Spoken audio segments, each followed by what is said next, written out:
presentation will be led by David Bryan.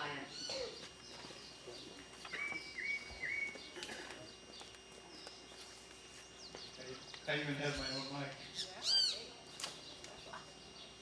Good morning.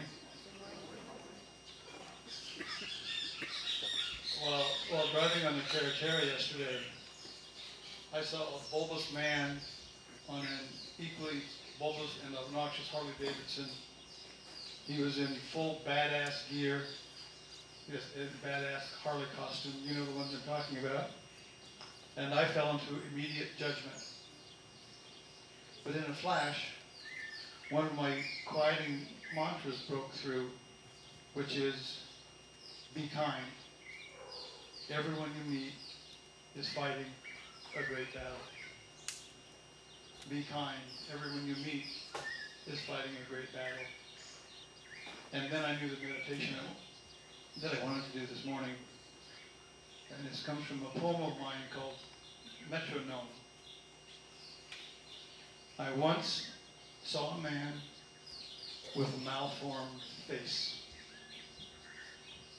arresting my eyes out looking for grace. Not breaking our stride, we passed in the aisle. No time for a nod or a courteous smile. From under his hood came a sidewise stare, anger and longing and despair in his glare. The defiant pride in this man's cast demanded that I see and not let him pass.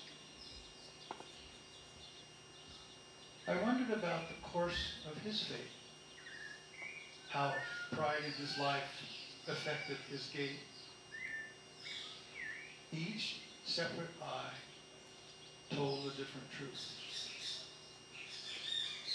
The first of his pain, the other his muse. The question he asked, divining my soul, do I acknowledge where I am not whole? Now more is needed. I carry his dare. When I am the outcast, how will I fare? So, without looking at anyone here in this room or garden, look and see everybody. And ask the question, what is the great battle they are carrying? Everyone you meet is fighting a great battle. As you do that, you might also want to look at your own self and ask yourself, what battle are you carrying? I saw that Harley rider yesterday, and I could see his great battle. So desperate to be seen.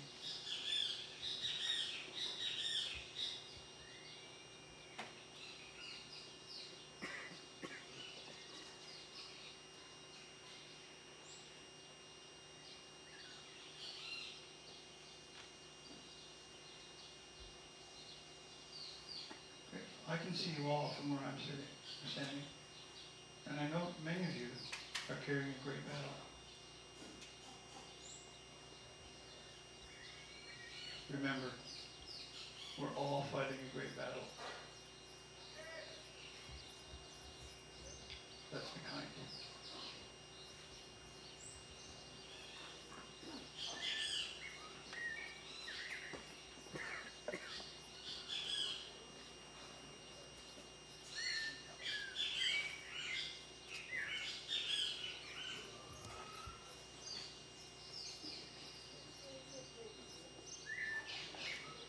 This week's presentation, Midnight Travelers of the Universe, Past, Present, and Future, is It's going to be presented by La Cochera Cultural Creative Children's Writing and Theater Workshops program.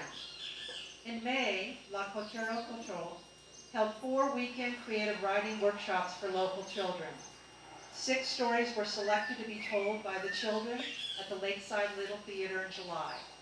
This week, with us, the children will share excerpts from their stories, and the maestros will provide some background about the program. The experimental La Cochera dreams up cultural projects on an ad hoc basis with the assistance of many volunteers. Today, co-founders Jennifer Stanley and local artist Maestro Antonio Lopez Vega will be present, along with Tom Weeks, the production manager. Again, afterwards, we invite you to stop in the sala.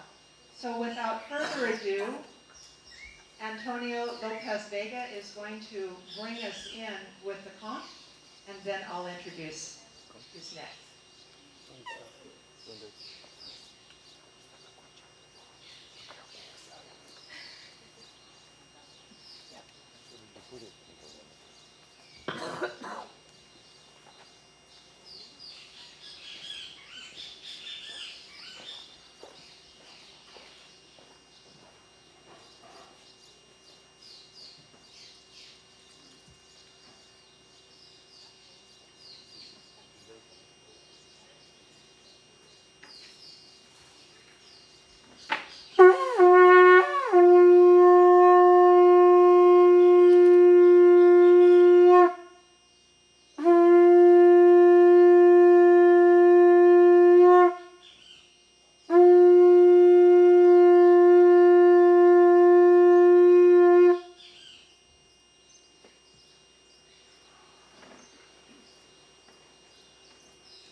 Hopefully that won't break the rain. So can you sit? And I'm going to invite my dos amigas, por favor. You want me to? Paula y América. ¿Para allá? Gracias. Muchas gracias. You want me? You going to introduce everybody, including yourself? Yep. Okay. Okay. Good morning, everyone. Thanks so much for coming to hear about this project that we're very excited about. Everybody can hear me? I can hear myself, so I'm assuming it's nice. To begin, I'm going to announce my friends. I introduce my friends here this morning with me on stage. First, our very special guests.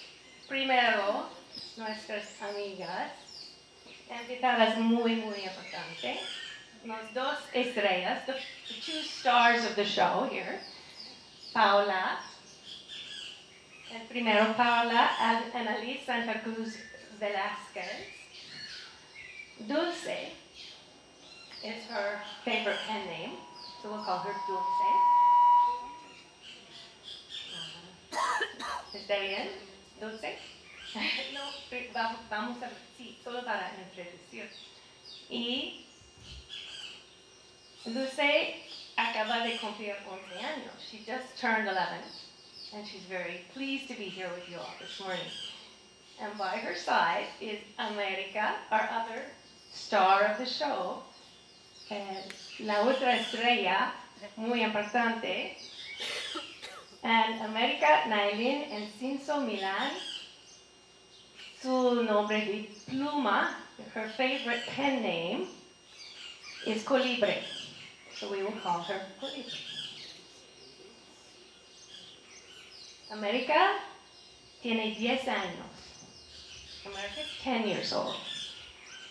Dulce and Colibre are 2 of the very brave chicas.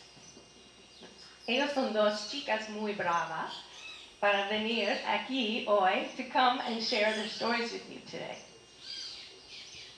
There are 2 of 19 children that joined us for writing workshops at the Look Center in the month of May. And they will be sharing a couple of stories that they have started, and there are only 4 stories of the 40 stories that we gathered together at our writing workshop.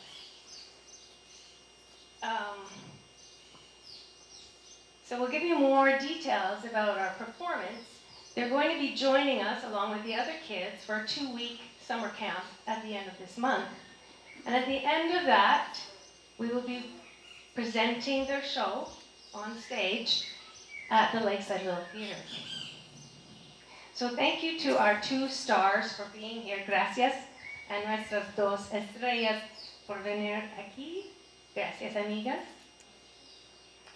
The 3 of us, I suppose, are the founding partners of this somewhat crazy initiative that we've started. On my left, Maestro Antonio Lopez Vega, our good friend and creative inspiration for so much of what we do. And on my right, Tom Weeks, my partner and my soulmate, who, in addition to being part of our creative team, is also our technical director.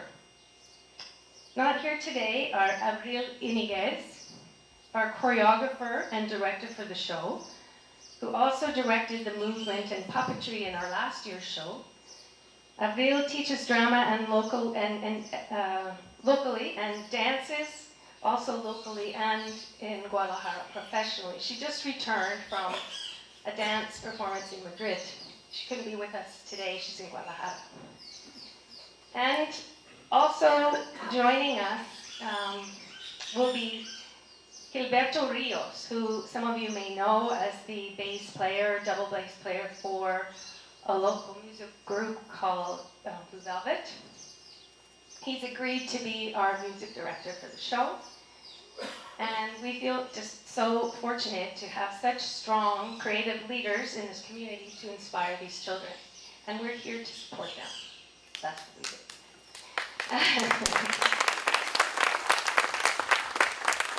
In fact, an important part of what we're doing here is to support local artists as well as these beautiful local children.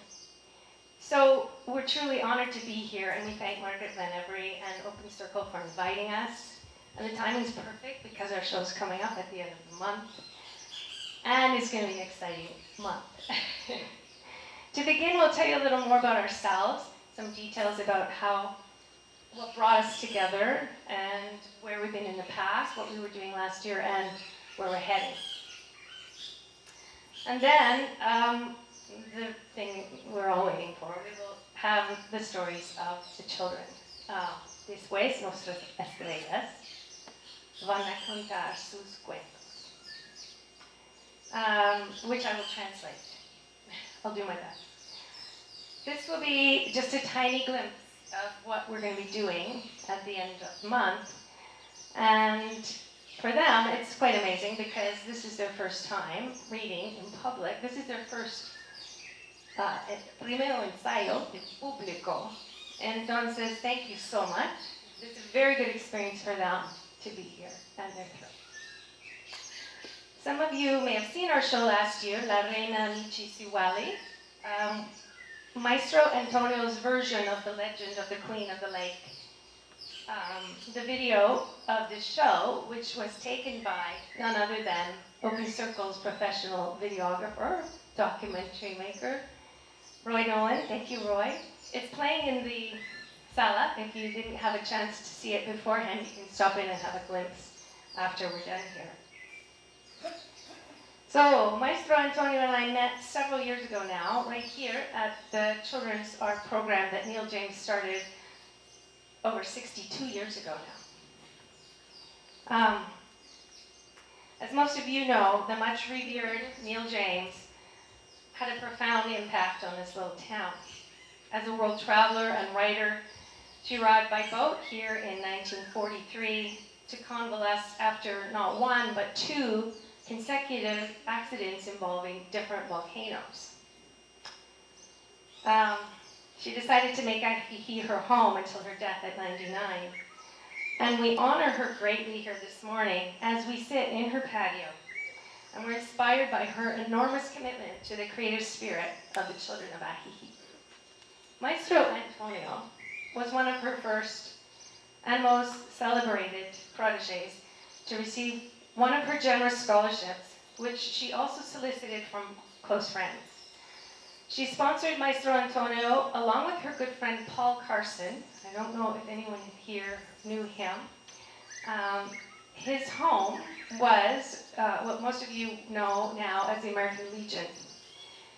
So the two of them made it possible for Maestro Antonio to attend the Institute of Fine Arts in San Miguel in 1972.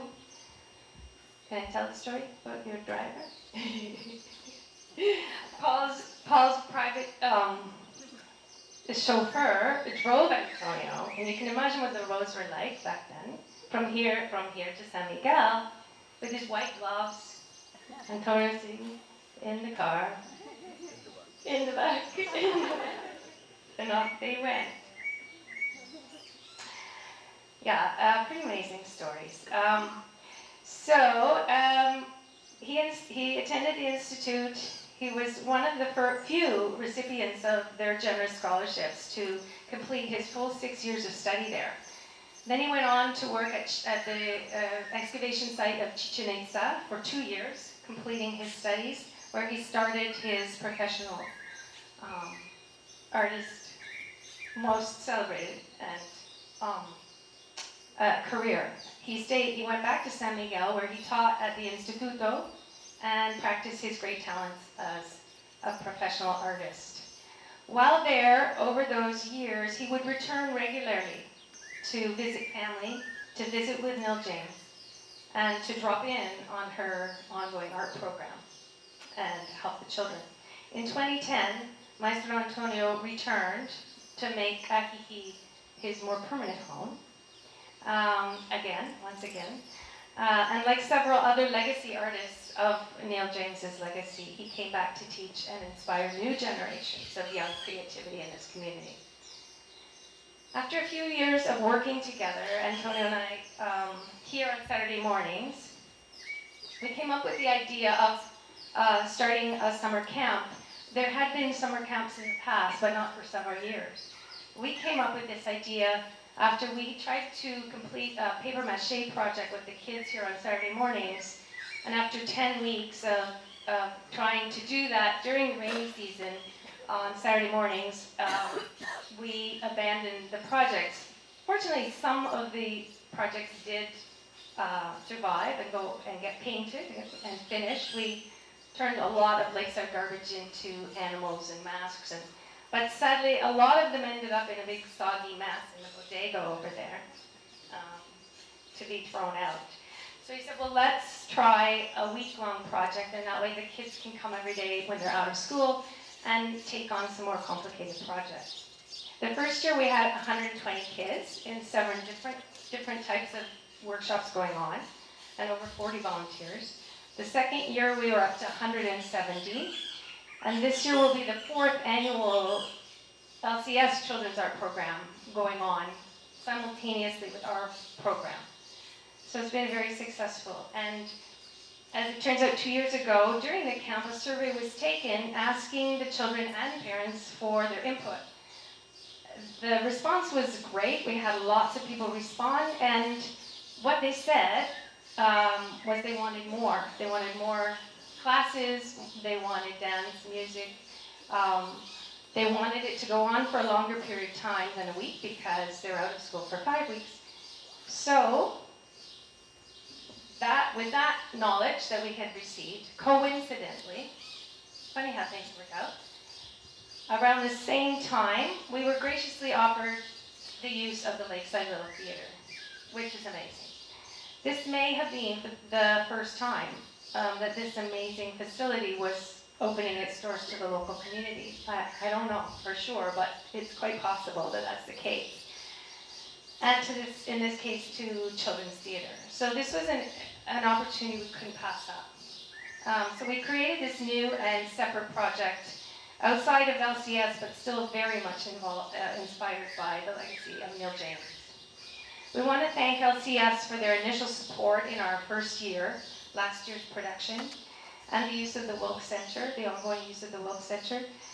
And we want to thank Lakeside Little Theatre for their support, not just last year, but their ongoing support and augmented support this year. LLT has not only provided us with the use of their facility, but they've also given us a supportive grant, another testament to their commitment to the local community and their appreciation for what we're doing. Some of you were likely here a month or two ago when the amazing volunteers at the Lakeside Little Theatre were celebrated. We all know how hard they work during a very, very busy season. Well, guess what? A number of them are coming to help us as well in their only time off. So bravo to you guys. I can see Richard over there. Thank you so much. It's amazing. And then this year we're also pleased to be collaborating with the Ajijic Cultural Center, which also runs its own children's summer workshop programs, our various creative projects. It goes for 4 weeks, and they've done that for many years. For our first week, we'll be there, and we'll be creating props, paper mache. The children will be illustrating their own stories, which we will project, as we did last year, behind our obra, which we're calling it. We're not sure what it will be, but their drawings will be there, and they'll be amazing. And there'll be also photography classes. Rebecca Ford has agreed to come and help. So we'll be taking pictures in the square, which we will be incorporating into the piece as well. For the second week, we moved to the Little Theatre, where we have access to the stage and rehearsal hall, and the magic begins to come together. We have a lot of great volunteers helping us this year. But if you're interested, and especially if you speak a little Spanish, we can always use a few more people to come and help us. We're going to be coaching kids this year so they can learn their stories. So speak to me or any one of us after the show. Tom and I began working together 35 years ago, and for the last 15 of those years of our other life, we owned our own design firm. It was all-consuming, as I'm sure a lot of you remember those days, and then until we moved here in Ajijic in 2010 and made this our permanent home. Our business was architecture, but as it turned out, most of the projects we did were renovating and designing theaters. So although we've never created theater, we were around people for most of our working years who were living this world, and I guess some of it, we got the bug, and here we are. So now, along with Maestro Antonio, we've created what we're calling La Cochera Cultural. What is that, you may ask? Well, to be honest, we're not entirely sure ourselves from one project to the next. It started in our garage with an exhibit of Maestro Antonio's work, and it grew from there. One of the goals of Antonio's was to reach a larger audience of children beyond this program and even beyond Ajijic. When he was a child growing up here, before Neil James came, it's a very poor town, even when Neil James came, but until she came, there were really no artistic opportunities being offered. So, and one of Antonio's dreams is to take this beyond this very vibrant cultural community now that we live in. Our first project, even before we started last year's production of La Reina, was to take a version of his legend, the legend his grandmother told him, on the road. And with the help of Margarita, who's here, and Roy Nolan, we made contact, there you are, with some wonderful young people over in San Luis Oitlan. And so, without much notice, off we went. They were set up with tables outside in front of the church. That's all they had was tables, no chairs. We showed up with Antonio, his legend, and some paper, paints, and pencils. And for 2 hours, this happened 2 weekends in a row, these children just went to town drawing with the inspirational story of the legend that Antonio read them, with the incredible focus and enthusiasm that you see here every Saturday morning if you stop by. So it's amazing, and we haven't been able to do it again. It's our goal to keep doing things like that. It was so simple.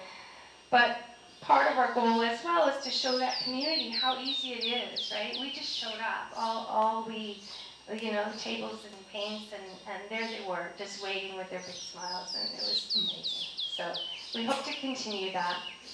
Then we went on, though, and we got quite involved with last year's production of the Reina Michisiwali, which you can have a glimpse of if you have a moment in the sala. We remounted that show at the auditorium as a fundraiser for Ajijic Pre-Hispanic Festival as well in October. So what are we up to this year? Well, in May we held 4 weekend creative writing workshops at the Will Center, as I mentioned. We were joined by a very talented author of both adult and children's books, Yolanda Ramirez Michel, who worked her magic with these kids for 2 of the 4 weeks that we were there. Thank you. So that was great. The theme for the writing workshop was travel. Inspired by the tradition, local tradition, which some of you may be aware of, we were not until a couple of years ago when Antonio showed us. At midnight on New Year's Eve in this town and many towns throughout Mexico, I guess, village dreamers take to the streets with empty suitcases if they wish to travel in the coming year. If you've not seen this before, watch for it this year. You might be lucky enough to see folks out walking in the streets with their empty suitcases, wishing each other happy travels. The beautiful tradition may be slowly dying out. We hope not. And we hope that these children might be even more inspired to keep it alive for future generations. So travel is such a universal theme. We inspired the children to write of their dreams, travels of their imaginations, which you will hear this morning. These are very much of their imaginations. Travels of migration within their own families, and there were no kids in our group who didn't have families up north. Desires to travel the world, travels of beautiful, mysterious and endangered birds, butterflies, bats, as they migrate. And then even traveling through simply reading a book. So as part of this project, we want to honor the extremely hard work done in our northern communities by so many family members of our amazing Mexican hosts, as well as the sacrifices they make and the dangers that they face pursuing their dreams in El Norte. We also want to honor the amazingly rich cultural spirit here in their home country, where so many of us have migrated ourselves, with good reason, and have been made to feel so welcome. And most importantly, we want to honor this country's great future, its beautiful children. So Tom will tell you a little bit about how we plan to visually and technically bring these stories to life, and then Maestro Antonio will share a little more about his inspiration behind last year's project and this year's project. Keep in mind you're only seeing a little glimpse today, and the real magic will be at the theater. So please, there's little things you can pick up there that tell you how to get tickets for this show, and there's information on the ticket about showtimes. So, as with last year, we imagine that our final product will be, we hope we'll be pleased with it, but it's only such a small part of the amazing journey that we're on. So thank you for coming, and Tom. I will keep this very quick, short, because I think there's somebody beside me who's starting to get anxious to tell their stories.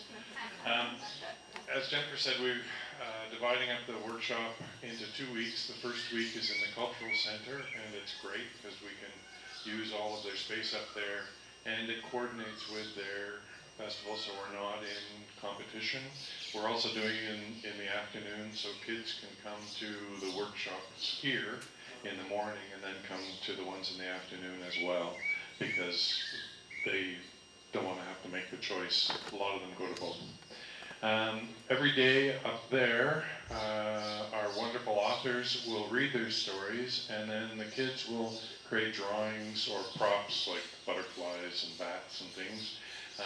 And then every night, or probably the next morning, we'll scan them into the computer, adjust them, and then we'll show them back to them the next day to see how they're working, and then they'll keep working through the stories. We then incorporate those into a series of projections that we'll present onto a screen in the middle of the stage. And those will be done while the kids are reading, and then also in the breaks between the shows. We're planning, we have the use of the fabulous projector that the theater has to show the National Theater live, so the images can be really clear and we can focus them specifically where we want to. April and we will work on movements during the morning when the kids aren't there, so that we are kind of ready for them, so that between each of the readings the kids will move through the stage with their suitcases, using the theme of the traveling at midnight during the New Year's celebrations. This will be done fairly simply, and if people saw last year's show, it's not so much a play, it's a presentation involving movement and dance and music. We have a group of live musicians who are kids with the stone marimbas and the tapanastles and other drums, and then volunteers playing more contemporary folk music, and most of it will be improvised in order to go with the music, and that's why having Gil there to kind of direct the music will be great, because he's a jazz performer and is used to doing improvisations, but also has a great understanding of pre-Hispanic music, because we want to integrate both the pre-Hispanic and the contemporary music into a fusion. And the movement and the objects and the images will also be a fusion of that. Betsy, you have to come see the show to see it. Okay, thank you.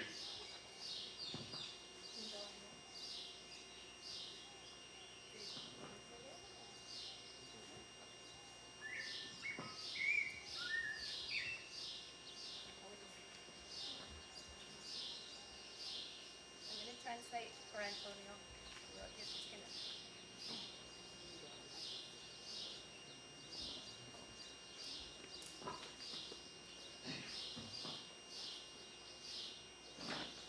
Buenas tardes. En este pueblo, como en todo México, vemos pocas familias que no tienen un padre, un tío, una tía, o en lo que ha sido el norte, en busca de trabajo. Con los niños nos fijamos en las diversas formas de viajar y muchas razones para viajar. De la realidad de amplias poblaciones de trabajadores migratorios en todo el mundo, a los viajes de la imaginación que cada niño es capaz de hacer. Podemos viajar hacia adelante, hacia atrás, en el tiempo. Así nos fijamos en la mitología prehispánica de los viajes de las personas y el mundo natural y cósmico. In this town, as throughout Mexico, there are very few families that do not have a parent, an uncle, or an aunt that's gone to surf work in El Norte. Yes? Yeah.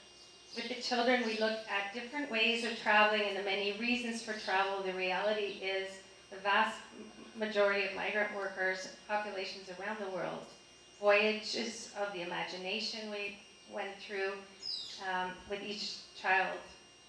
Each child is capable of these voyages of the imagination. We can travel backwards and forwards in time as well, and we looked at pre-Hispanic travel, mythological travel in the natural and the cosmic world. Los cuentos tradicionales son un aspecto importante de esta vida cultural prehispánica mexicana, aunque hoy en día muchas de esas historias no pasan de generación en generación y posiblemente estén a punto de perderse. El año pasado, nuestro proyecto fue una de las maneras de celebrar juntos a la cultura local y conservar esta tradición de historia oral que es parte vital de nuestras vidas. Este año continuamos con nuevos cuentos de los niños. Traditional stories form an important part of Hispanic culture in Mexico and present culture. Although today many of these stories are not being passed on and are in danger of being lost. Last year's project was a celebration of this important cultural past, recognizing oral traditions as a vital part of our lives. This year we continue with the children's own stories. Las leyendas consisten parte del pasado, parte de lo que pudiera pasar, de lo que es y lo que puede ser. Nos ofrecen mensajes importantes de tiempos antiguos que siguen siendo pertinentes hasta hoy, este día. Si solo los escucháramos, con estos cuentos y este tema, hablamos y recordamos que todos somos parte de nuestra naturaleza, de su belleza y también de sus peligros, de su resistencia y de su balance tan delicado.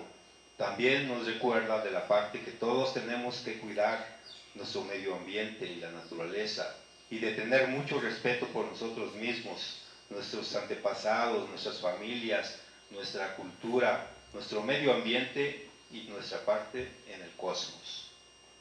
Legends consist of, in part, of the past and what might happen in the future, of what is and what could be. They offer important messages from ancient times that are still relevant today, if we would only listen. With these stories and this issue, we talk about and remember that we are all part of our nature, its beautiful and also dangerous environment, its resistance, and its delicate balance. They also remind us of the responsibilities that we have in caring for our environment, ourselves, our ancestors, our family, our culture, and our part of this cosmos. La tradición de la nación, de la narración, es importante en todo el mundo, y en esta ciudad, cuando sea grande, teníamos tan pocas distracciones. Sin sentarse por la noche y alguien podría contar una historia, al igual que la leyenda dice que el año pasado de la reina Michi, según lo dicho por mi abuela. Este año nos inspiró a los niños a escribir sus propias historias y soñar sus propios sueños. Nos inspira a pensar más allá de los límites de sus primeros conceptos de viaje, y para comprender el poder de los viajes a través de su imaginación. Los niños que nos acompañan hoy tienen gran orgullo de compartir sus historias y frases, y todos nos invitan a venir a ver cómo se transforman en estas palabras iniciales al teatro. I don't have the translation in front of me, so what Antonio was closing by saying is that, again, we inspired the children to tell their own stories, to go beyond in their imaginations, and they're very pleased to be here today, and I'm shortening what you said. So I'm proud, I'm very proud, and now they're going to share their stories with you. So, muchas gracias. Primero, Paula Dulce. Okay.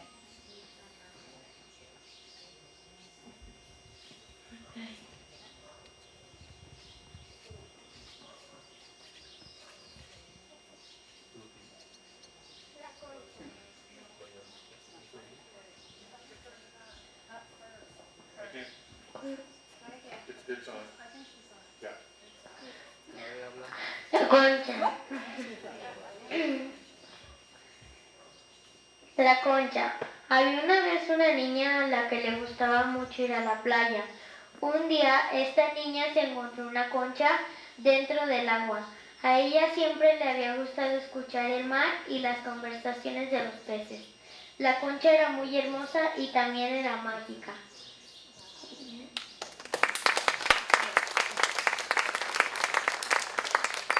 I will translate. The story is the conch shell. There was once a little girl who loved to go to the beach. One day, this little girl found a beautiful conch shell in the water. She held it to her ear. She could hear the sea and the conversations of the fishes. The shell was very beautiful and it had magical powers.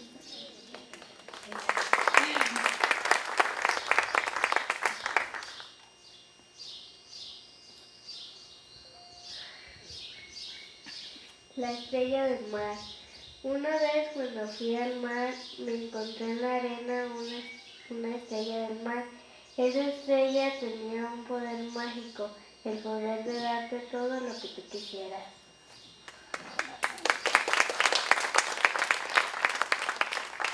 The star of the sea. Once, when I went to the sea, I found on the beach a star of the sea. The star had a magical power, the power to give you everything that you want.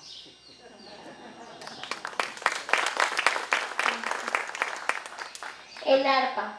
Había una vez un joven al que le encantaba la música. Le gustaba tanto y era tan importante para él, que pidió a sus padres un arpa. Sin embargo, ellos no pudieron cumplir aquel deseo.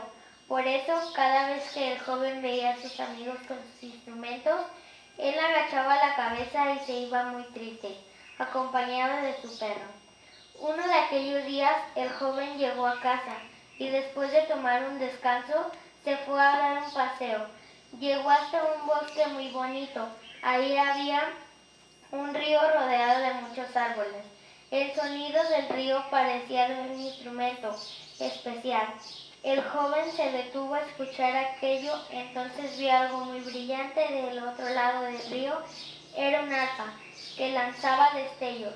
Él se acercó, lo miró y lo tomó en sus brazos, como alguien que encuentra sus sueños y se dispone a llevarlos a casa, donde aprendió a tocarlo como el río puede y era muy feliz.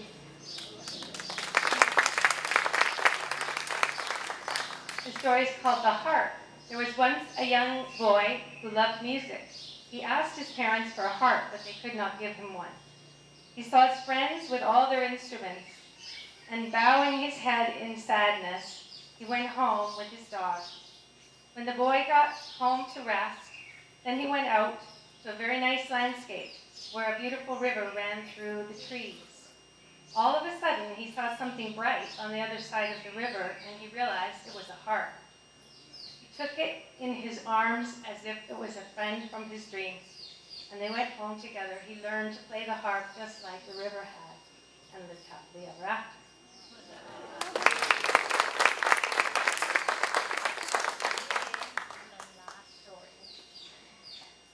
El murcielaguito. Había una vez un murcielaguito que viajó y viajó toda la noche desde México a Estados Unidos. Durante su viaje casi se pierde porque llegó a un bosque donde había muchos búhos muy malos. En ese bosque él era un murcielaguito pequeñito, tan pequeñito que logró salir sin que nadie lo viera y logró llegar al fin de su destino. This story is called The Little Bat. There was once a little bat who traveled and traveled all night long, from Mexico to the United States of America. During his trip, he almost got lost because he came to a forest where there were very many bad owls.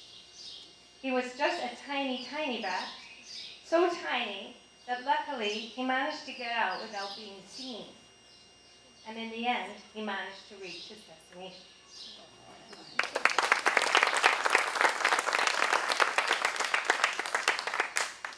So with that, nobody can go after that. We've finished our presentation, and thank you so much for coming. The video will be running in there if you want to. Oh, if anyone has questions, we have time for questions.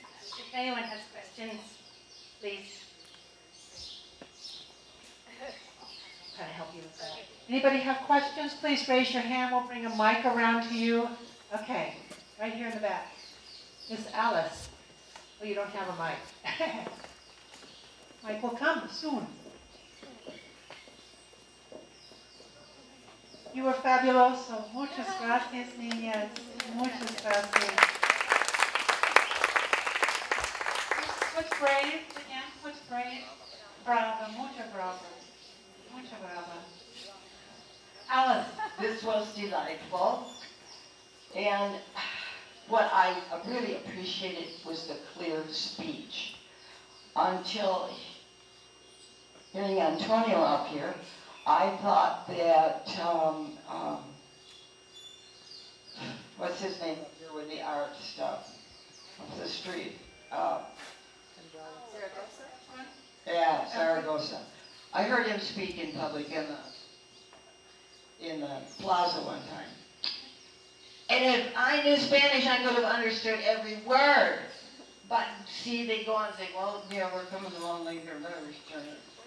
And we knew that too, but these kids spoke so clearly, and I had shown Antonio's being a good example for them. Thanks, Ellen.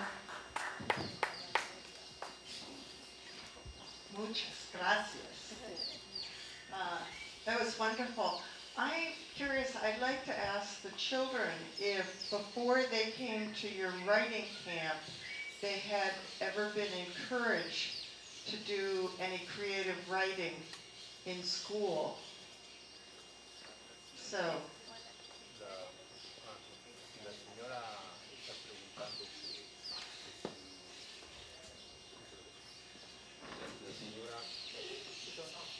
Bueno, ¿sí? La señora les está preguntando a las dos que si antes de acudir aquí al campamento a escribir, que si ya habían escrito en sus casas o en la escuela antes. No.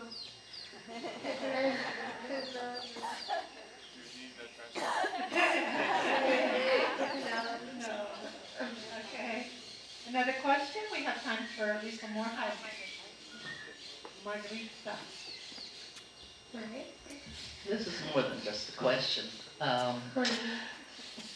In San Cristobal, they have opened a cultural center. Now, because of politics, it's sort of closed most of the time because they haven't gotten a director that will run the place properly. But I have already been in touch with one of the leaders in the village, and we do want to encourage an art school to be started. Now that village is known for its husk artistry. They make dolls and flowers, and so it's a very creative village, and they really do need help. So, the project we did in San Luis was really an eye-opener. I mean, the kids, when they came out of church and they saw the tables and they came and started drawing, it was amazing what they did. Just in a few minutes that they got involved. And out of that whole group, there was 2 young ladies that actually draw. They actually are artists already. They're not just beginners. So anyway, I'm hoping that we can keep going on that one. I am too. Thank you. And thank you for bringing it where you did, Marguerite. I think that's it. What? One more.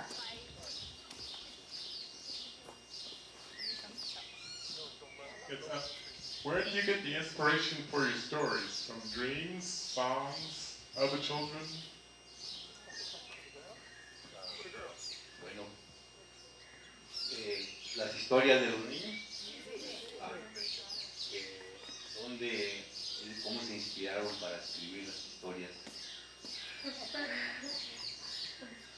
cómo lo hicieron o en qué estaban pensando. El sobrecito que nos dio la sorpresa, yo me inspiré en la estrella del mar. Yo el del arpa me inspiré en el libro, en el título. Sí. Es que hacemos un taller de poesía también y la maestra Yolanda nos dio unas palabras a cada uno para inspirarnos y de ahí salió la idea, ¿verdad?